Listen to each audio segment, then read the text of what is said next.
गुरुदेव दत्त. मंडळी, काही विषय हे श्रद्धा आणि अंधश्रद्धा याच्या किनाऱ्यावर पोहोचतात. त्यातलाच आज एक विषय आपण घेतोय. नजर लागते का हो? ह्याला नजर लागली आहे, त्याला नजर लागली आहे. बघूया शास्त्रीय दृष्टिकोन. मागच्या एपिसोडमध्ये आपण पाहिलं की ऑरा म्हणजे काय, आणि आपण बघितलं तो ऑरा पॉझिटिव्ह असतो किंवा निगेटिव्ह असतो. आपल्या आयुष्यामध्ये अनेक लोक आपल्याला भेटत असतात. कधीतरी कोणाला तरी दुसऱ्याबद्दल असूया वाटतंय, जेलसी वाटतंय. त्याची बायको कशी आहे, त्याच्याकडे पैसा किती आहे, त्याचे बंगले किती आहेत, तिच्याकडे तिचा नवरा कसा आहे, तिचे गाडी घोडे बंगले किती आहेत. अनेक गोष्टींमुळे अनेकांना एकमेकांबद्दल आकस, असूया, हेवा निर्माण होतो.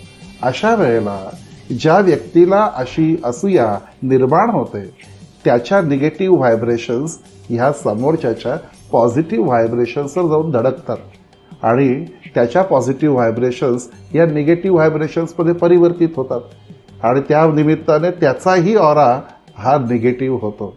मंडळी, ह्यालाच आपण साध्या भाषेमध्ये नजर लागणं असं म्हणतो. त्याच्यामुळे त्याच्याकडनं होणारी पुढची कार्य करताना त्याची क्रियाशीलता आणि कार्यशीलता ही कमी होणार.